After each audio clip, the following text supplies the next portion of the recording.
And there we go. We are live, and we'll just give it a minute to kick in, and then we will get started. One moment. There we go. There we are. Welcome, welcome. I am so excited to be back for our 4th episode of Aligned Ambitions, Women's Entrepreneurial Wisdom. Entrepreneurial is a difficult word to say. I'm just going to put that out there. So I need to create a recording of that, but welcome.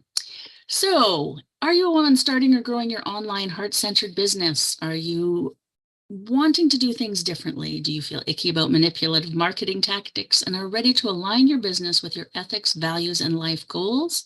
Well, then stick around for this conversation. And today I have with me Kit Fay of Fuel Co. Kit is a witchy HSP neurospicy inspirational coach, yes she is, trainer and mentor, and deeply committed practitioner advocating for humanizing organizations by helping individual humans that create and operate these organizations become deeply embodied. As a trauma-informed transformational trainer coach using a variety of modalities like EFT and others, Kit helps people discern the deeply embedded pattern of their own internal penetrative cognitive function focus, their masculine polarity operating system, dominating their receptive non-cognitive feminine polarity operating system. That's a mouthful. Thank you and welcome, Kit. Thank you so much. I'm so glad to be here. I am excited for this conversation. Me too. That's a lot of words, but you know what? It's yeah. Yeah, but it sums it up, really. It sums it up. So I'm going to ask you to just tell us a little bit about yourself. And when you feel, well, let's start with tell us a little bit about yourself, and then I'll ask you the next step because I think that could take us somewhere. So Okay. Okay. Yes, this very interestingly, right before we came on, this popped up in my beingness about tell us a bit about yourself. Was this how I experienced myself? And this might sound a little out there, but it's okay. As this is what embodiment is. I'm being embodied from the nexus, center of all things coming through our body. My experience of myself is as a consciousness feeling alive, physicality of aliveness caused by all the physical circumstances, even the triggering, even the things that don't feel good. So that's who I am in an essence. I know. What does that mean? I hardly know, but it came up. So how I got to this sense of myself is just the weirdest kind of um, journey. I started out career-wise. Let's start there. I started out career-wise as a degreed engineer in military aerospace. I mean, I'm like, I look back now and I go, how is it that I ended up there? Well, I know now why. And prior to that, my whole childhood was rebellious. I just didn't fit in. I didn't fit in anywhere. But how did I end up in the most stodgy status quo place? Okay, so my whole career disrupting status quo. And here's the thing: the whole time, I felt like there was a secret code that I didn't know. People would have conversations. No lie. I didn't really get what they were saying. No, and I was in classes for pilot programs for gifted children in elementary and middle school. So it's not like my cognitive part doesn't work. But people would have, and this was even amongst my brethren geek, my brethren geeks, right? They would have conversations and I would not know. And I heard all the time about, affectionately, of course, from all my brethren geek colleagues and stuff, how literal I was. Okay. That's important because we'll get to that, why I do what I do. I thought I was too literal, da da da. Okay, fine. But my projects, oh, they rocked. They rocked. I ended up doing stuff that nobody else could do. There'd be a bunch of them, bunch of guys in white shirts, black pants, and I'd come bebopping up in my ripped jeans, carrying my motorcycle helmet. Well, not necessarily in the halls, but so I just bump into them in the halls or whatever. They'd be talking about a project they didn't know what to do. And I would say, "Well, you could do this, da, da, da," and they dump it on me. I didn't know they were dumping it, but you know what they were doing, right? "Oh, give it to the new kid. She'll fail. We don't want this. We don't want this one that's going to cause us to fail." I didn't know that. I just went off and boop, got some things done. Okay. So that's the point about disrupting status quo anywhere I went. I didn't do it on purpose. I didn't do it on purpose. Oh, there were dudes banging their hands on the tables. Oh, she's rocking the boat. And others saying, oh, yeah, we're giving her the oars, that kind of stuff. The whole disrupting the whole thing. But this whole time, deeply, deeply felt sense of outsider, outsider, not belonging, not being seen, even though I showed up fully, except for my heart. Fast forward, marry somebody from the military world. Oh, and I wore the uniform. I know, I know. I wore the uniform and I had a great time. I had a great time. I was a helicopter mechanic. And fast forward, a lot of things happened, divorce, etc. And I was teaching in a college, and a local automotive company said, okay, we need to do this training for our production workers before we spend the $90,000 to train them to be maintenance people on the floor. And it was all men. So the college, nobody knew what to do. Somebody said, oh, she'll know. And yeah, I did this training. I thought it was technical. I thought it was technical. The third day in this training, and these men, they'd walk in, and these are men that are working in factory floors, 12 hours a day, push, push, push, stress, stress, stress.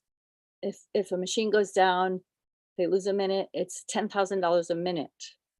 Lots of stress. And then they go home and they want to take care of their family. They just want to provide. Oh, I'm feeling it. These are my peeps, some of my peeps, one set of my peeps. So they come in and they're very stiff and they're stressed out. But they all wanted to move up, they wanted a better job, so they needed this training. On the third day, I said, so if you don't have a little bit of headache from shifting your wiring, then this isn't really working for you. And one of them went, oh, thank God. I haven't taken aspirin. And it was like I put a drop of magic, because all the bodies, they went, they all loosened up. They were right. They started getting up. And prior to that, they were sitting like robots. Well, that experience blossomed. One of them told me that his wife asked him what was wrong because he wasn't fighting with his teenage son anymore. It was magic. The space, what I discovered is that the subject of what we're going to talk about, cognitive, non-cognitive, their non-cognitive intelligence, their receptive operating system was so shut down by the stress of behaving and being treated like a production unit, that their humanity had been squished. And they, not by choice, right? These are good men who they're just trying to do the right thing, but no space, no place to be fully human, except maybe a few minutes very closely with their spouse, maybe a child.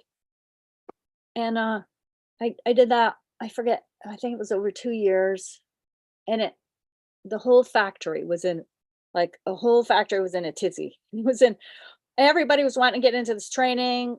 The things happened that we don't have time to go into right now, but it was amazing. But the leaders, I kept asking the leaders, you need to be in this training because you need to support these guys when they come out. Well, yeah, it's okay. That didn't happen. So of course, over time, everything that happened, they're back, squished back into that same place. So that story is kind of a representation of where I am now, or what sort of opened me up to the mission that I have, or that comes from my heart. So what I do, how I serve is to help people who are in organizations move their locus of control from their cognitive focus, from their cognitive operating system, which is the masculine penetrative function. It penetrates, creates into the world, into their non cognitive operating system, non cognitive intelligence, where all of our humanity resides. I mean, when you think about, or when you look at our history of how we've developed to where cognition dominates, cognition, cognition. You could see why, though, because when we were toddlers, right, our species was toddlers, we didn't know anything about anything, really. We just started discovering things. So we started developing chairs and cars and things. So it all came out from cognition. We had no idea about the rest of us. So I am sort of rambling, but it's okay. It's okay. That's what I do in a nutshell. I do embodiment to help people get it in their bodies first, what I call symbiosis, not the mutualism or parasitic, that chemistry, but I'm coining a new word. I've been in discussion anyway, but this is symbiosis that evolves us. Symbiosis that evolves. So our penetrative operating system and our receptive operating system dance together. All the things that we tell ourselves, like our inner critic and that's this dominating this, because that's how we've been developed as a species. It's Mhm. it's And the okay. fact that you bring this into the corporate world, right? Like you're not starting with, people who have left corporate and are looking for something different. You're going to go hardcore and go into the corporate world Oh baby. and yeah, Yeah. disrupt. I love it. Disrupt. Thank you for pointing that out. I did forget to kind of talk about that, because to do that, right, I'm taking the training that I've done already and evolving it. Well, to do that requires I have to change the consciousness a little bit, just enough. Like somebody was telling me about the bridge, our current domain, that's how we think now, Mhm. and the new domain, that's the humanizing the companies. So I've got to create a consciousness that helps them bridge that. Because I go, oh, we're going to go in and we're going to do this. What? I just want to increase profits. I don't need that training. So yeah, it's So the, fabulous. the It's training that you started with, you said it was technical, right? How did you continue doing it if you were making so many changes? Like you sold it as a technical training, but then ended up doing these energy shifts with them? Is that? Yeah, I didn't change the curriculum. Here's the thing, it was my presence. Oh, Yes. thank you for that question, Larissa. Oh, because what happened? So the curriculum is a kind of a standard curriculum. It's technical, but there's also communications and like how to communicate with your coworkers and things like when a man's talking to another man.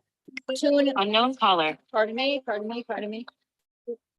Oh, okay. So when a man's talking to another man, to turn the chest a little bit, because down in the body, chest to chest evokes a more dominance.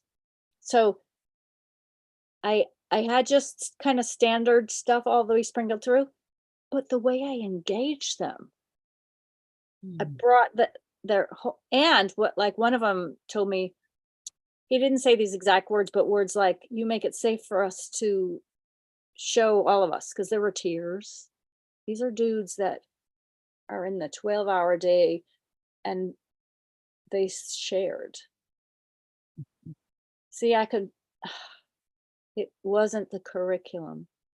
It's that we gave each other permission to be fully us while we're doing our work. So guess what? More genius started popping out. Mm-hmm. So you went from engineer in the military, like this is like as hardcore engineer, as you can But get. well, I wasn't an engineer in the military, as a mechanic in the military, but Yes. handling tools and stuff. Yeah. Yes. I feel like there's nothing more rigid. And then, and now gone completely about face to like feeling into what you do now. And you explained how that happened, sort of like this training that you did, you started to recognize as well. And then how is it now received by corporations or even just individual men, right, in the world? How is that received? Oh, that's very interesting. The higher and more stuck up in the head is not received, Mm-hmm. because the threat to control evokes feelings in the body that if somebody is not embodied, they project that, they hang it on the circumstances. So it's a very, the new version is not in corporate yet. The new version is not, that's why I'm changing the consciousness first. Now, individually, like, individual coaching is something different, because there's not that big bureaucracy. The people that buy the training in corporate, there's considerations of territory and stuff like that. So this version is not in corporate yet. And I wouldn't say, oh, cognitive, non-cognitive, no, no. So to get it in corporate, I have to change the consciousness somewhat, because, there's all these DEI initiatives and stuff like that. It's top down. Mm. That's leadership. It's the same thing, only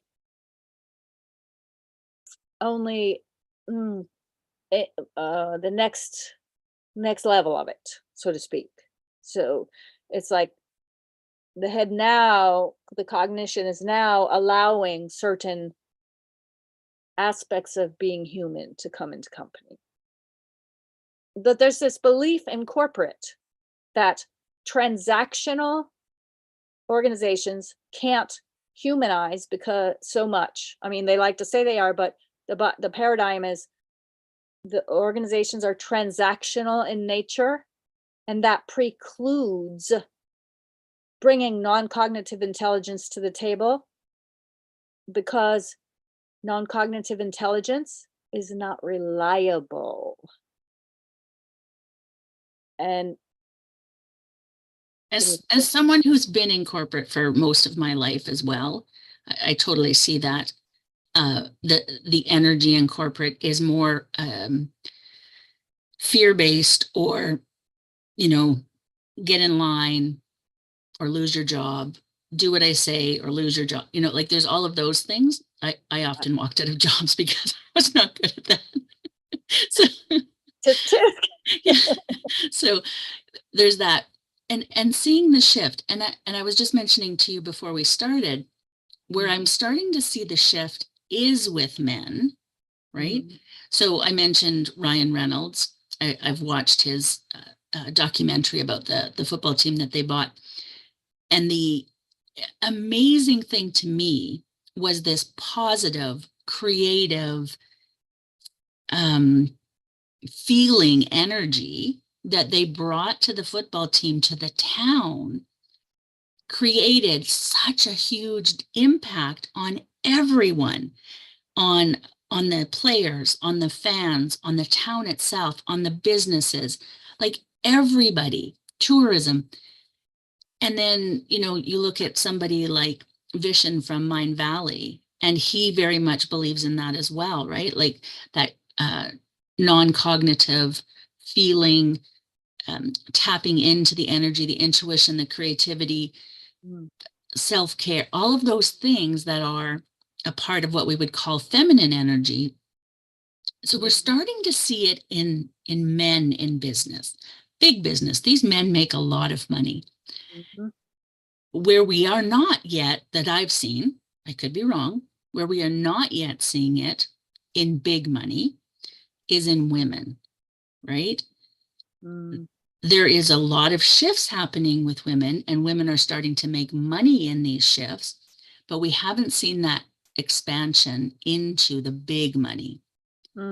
There's still that push, cognitive, masculine energy that women are using to push through.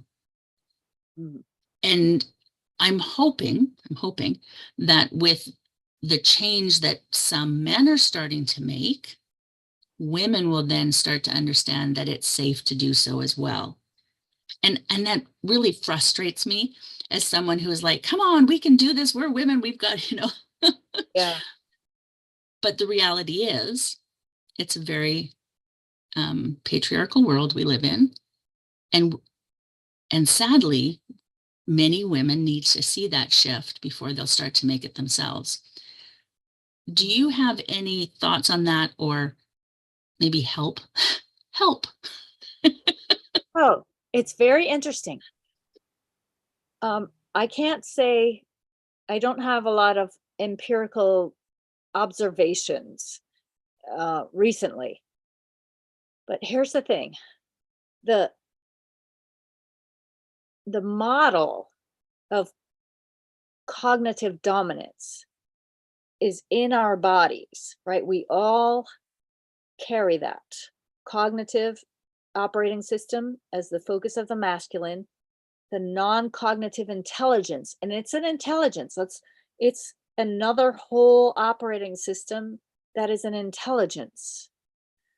So you talk about women who are in corporate organizations laden with punitive domination. That's the duality model. One aspect always dominates the other, and now it's in our bodies, and it's not natural for us, for any of us, really. So even if there's a few men around, because it's an internal programming that really doesn't do anything to shift the dynamic in the other person's body, if that makes sense.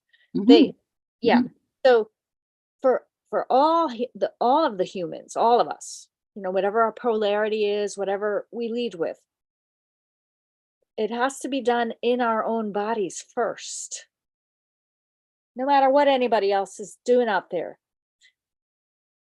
Because if we don't, when we lead with cognition, the stuff out there becomes responsible for the nuances and everything that's in here.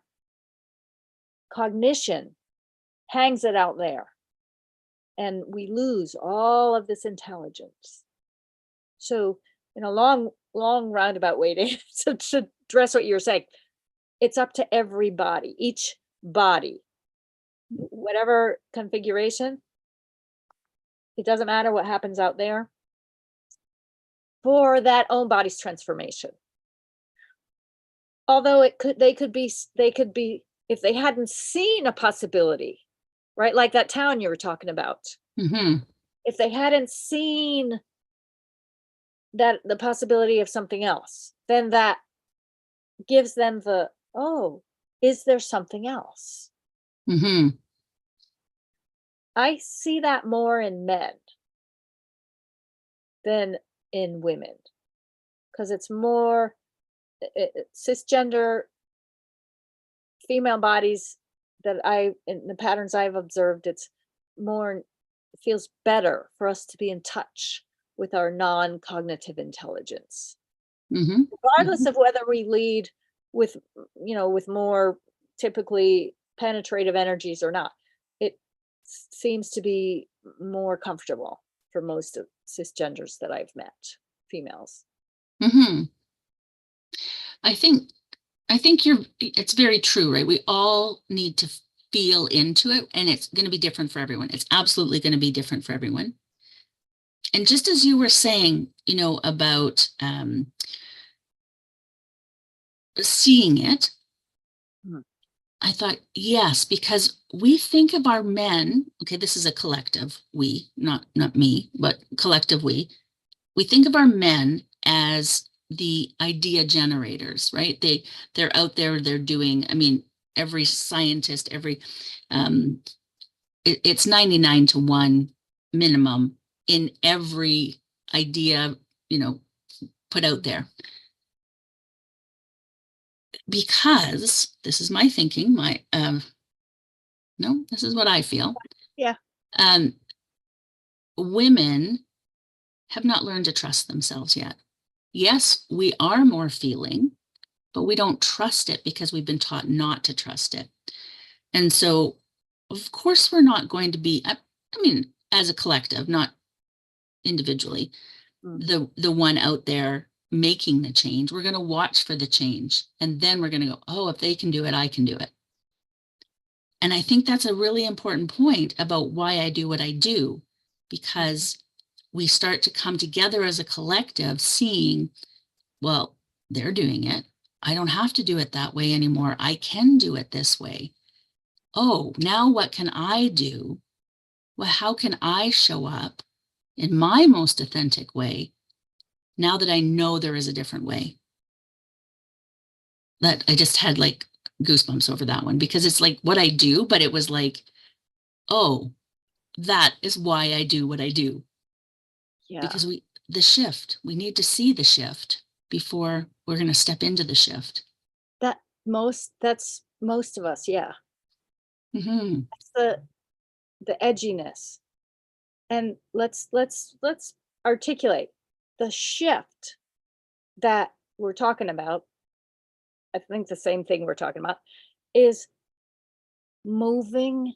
This is what I call nexus embodiment. Moving, even when we think we're embodied, when we have the opinion we're embodied, I see a lot of people doing this. They're up here, then they notice what they feel, then they're up above. So they're not operating from the body. Operating from our non-cognitive intelligence is completely different than, yep, I feel tight, I feel this, I feel that, like back and forth. But the back and forth is necessary it's like the beginnings. If somebody's been here most of the time and they've just seen their body as a device or whatever, they have to fix it, put some drugs on it or whatever, then the back and forth, this is the first. So to your point about showing up, operating from the body more and more, when we see other people and they're operating from the body more and more, then, oh, instead of what can I do, oh, how would that feel? Oh, what does that mean to the way what's in here kind of thing, right? The doing, what can I do? Oh, I can start operating differently. Well, how do I, what does that mean about here, here and here? The, this, not this, where here I lead here, then I lead here, but this, like a flow. Mhm. Yeah. To Which your is, point, yeah, sorry, go ahead. yeah. Here's the thing, we haven't touched on it yet, but I'm gonna throw this in there now. We have the capacity to feel, we communicate, and our flat, I call it flat science, which is different than quantum. There's something called quantum quandary. Anyway, oh, we could go there, but it has to do with embodiment. But we know that we communicate through the field. So when somebody shows, and we know we co-regulate our nervous systems. So when somebody shows up, to your point, when somebody shows up and they can hold space, they can, their bodies and systems can call to others to co-regulate. And that's where they get a taste. That's where they get, oh, there's a little bit of experience there that they get to say, oh, can I expand that? Oh, how do I expand that sensation? How do I expand that sense of beingness? Hmm. Hmm. I think one of the things too, just to that point,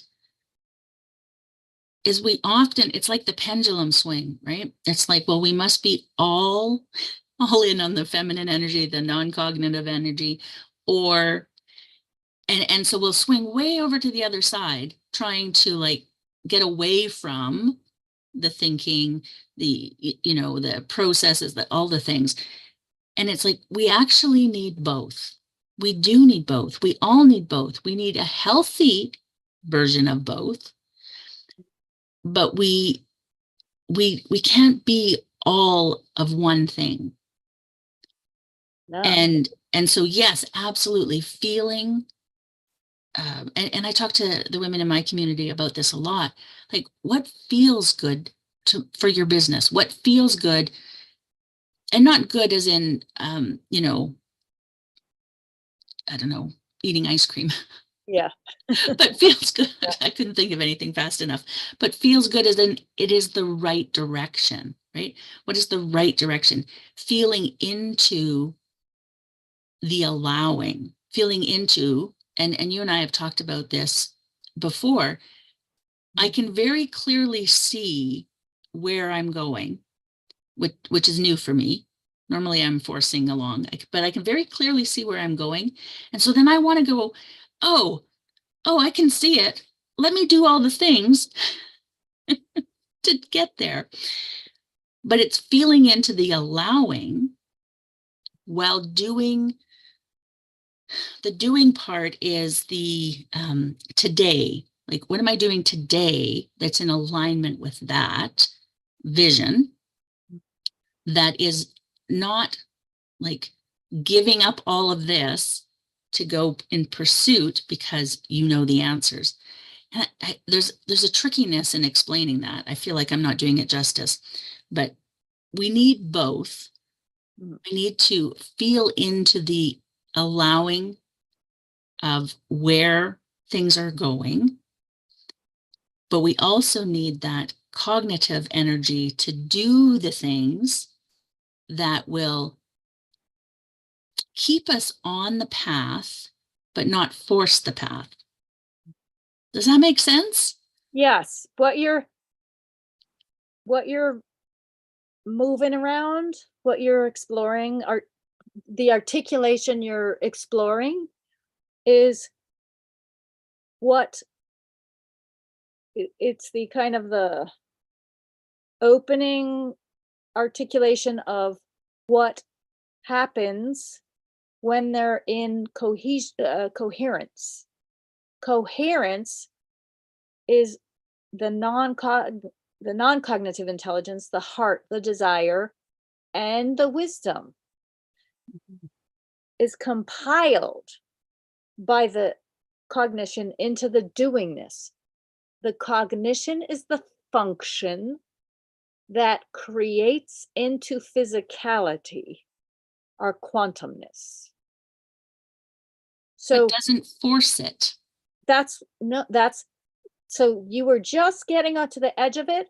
The compiling, to use a technical term like from software and stuff, compiling is moving all the stuff and synthesizing. So the doing, the execution synthesizes from the non-cognitive. And when you're in flow, it's natural. We don't have to go up and down. It happens organically. Mhm. Which the whole thing about having to use mindset to get things done, that's, I'm not saying that we don't, someday we want to watch Netflix instead of doing what we know would do, would be good for us for that day or whatever. But when we're in symbiosis, then the desire and all that's required is to tap into how good it feels when the thing that we're laying on the couch instead of doing will be done. And then that fuel moves our doingness. Mhm. Mhm. It's like if we use the penetrative force as those like the men that I taught, and I've been teaching for not just that, but the whole, anyway, what do they want to do? And what does part of us want to do? Build, Mhm. provide, fix, create, penetrate into the world. So, and when it's fueled with desire, we don't have, I don't do inner critic or any of that because I used to before I really understood the whole Mhm. dance. But now when I notice I'm sitting around doing Netflix, not doing the thing, that's what I do. I bring up the sense and I bring up my non-cognitive sensory and I engage. Hey, it would feel really good. Almost like the man is standing over there.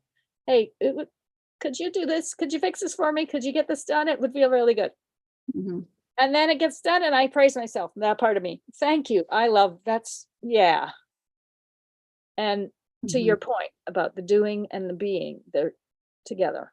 Mhm. And I think the important part is what you had said is getting out of thinking about feeling, right? It's just the feeling. You feel into it, Yeah. not think about feeling into it. And when you can get to that point, then everything just starts to like, you know, get in It's line. I don't know, which is very it's opposite okay. of what I'm trying to say, but That's okay. That's the thing. Mhm. That's until it's like the flow, right? Cognition compiles when we all have it. We all Mhm. have that domination over the body. We're not all like our whole culture. All the companies I've worked for, all the like this Mhm. big cement thing. So our linguistics don't even, our language does not even recognize. Do you know Mhm. there's not even a common definition of embodiment? There's there you go to the, I think it's American Psychological, you go look it up. They don't even, oh, we don't have we don't know that word. Like, because it's all about here. It's Mhm. all about here.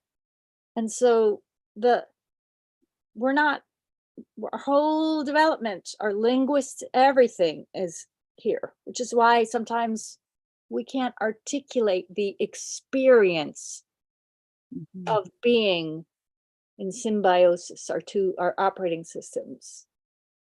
Yeah. So I'm going to ask this question for people who may be listening. It's so, okay, we have this understanding of, feeling versus thinking. So we have an understanding of that. And we may start to tap into our intuition a little more, our feelings about things a little more. how do we bring that into our business, which feels very cognitive, and how, and I know the answer, but I want to ask you, the non-cognitive into our very cognitive world of business. What are your thoughts on that? Yeah, this is my whole thing for big companies. That's why I do what I do, coach individually in our bodies so that we can create our organizations that embody our humanity. So there's a host of practices, all kind of practices. To put it in a nutshell, this what we were just talking about, desire and that non-cognitive, we have to allow that to craft the execution in support of that. In other words, I'm not saying that we don't go plan or do our spreadsheets, not at all. Mm-hmm. But we generate from here and execute based on how does that resonate? And it's a practice. Mm-hmm. It is a practice. Because most of us are used to what? Off we go. And we don't check in. We don't check Mm-hmm. in. Yeah. We've got to check in. Absolutely. It's one of the reasons that I put together our planning program that we're just moving into the second stage of it now. So we had 6 cosmic smash book sessions to start to look at those pieces of the business, what you truly wanted, how you wanted to move in your business, what it felt like. And so we creatively explored that. And then we're going to do our planning weekend. Space is still available. We're going to do our planning weekend. Yeah. And there we're going to do a lot of the cognitive, right? A lot of the masculine energy planning. But in that, we're going to bring in what we've done, but also, we're going to be meditating. We are going to be looking inward, right? Doing some visualization, things like that. Different aspects of the non-cognitive into our planning, because if we want to continue moving forward, we have to know in our being that we're moving in the right direction. We're not forcing something for no reason. So that's the planning weekend. And then we're going to do 2 more creative sessions to really set that in. We're going to align with what we've put in place, and then we're going to smash those limiting beliefs that may be stopping us from moving in that direction. So this type of planning, I think, is a very, because you need both, right? You need the cognitive and non-cognitive, and a great step towards, wow, this is an amazing place I want to be in with my business. And I'm super excited about it. So, Yes. yeah. I want to just reflect back. Okay. So the planning sessions that you're talking about, those are, and let's say more about polarity, because what you've set up is it's a dance that's happening. It's not well, we need this and we need this. You're setting it up so that it is a dance. It allows your desires and your non-cognitive intelligence to fuel. Okay, it's not like that cognitive needs us. It's they are symbiotic, because you can't you can create right from just your head, and we do that, and that's what our companies are. But what you're doing is that the envelope and the space you're creating with that is the space for the dance. Mhm. It's the flow. It's not this, then this. What No, it's happens? all together. Yeah. Right, that's a Come flow. dance with us. Oh, I love that. We should just change the Yeah. tagline to come dance with us. Yeah, because like think of like bodies doing a tango, right? That Mhm. like there's no except when you're first learning it, right? But Mhm. that's how it is in our bodies. And really these are not separate operating systems. They're more like polarities, like electrical, like you take a device, it's got both alternating current and direct current, AC and DC energy, electricity flowing. And if any one of those, if either one is gone, the thing doesn't work. Mhm. So that's what you're making, and I'm loving it. I've taken some of those. I'm loving it. I'm loving it. Yeah, Too. Me yeah, too. Oh, Kit, I love it. We could yeah. probably talk all day. I want to thank you. Is there any final thoughts before we go today? Hmm. There's so much we didn't touch on, but that's okay. Yeah. Mhm. Um, I'll just say I'm gonna just put on the table that the fuel of this work is because that thing that I felt my whole life is uh kind of the the saran wrap of dehumanization is what I call it. And I it really came into my body.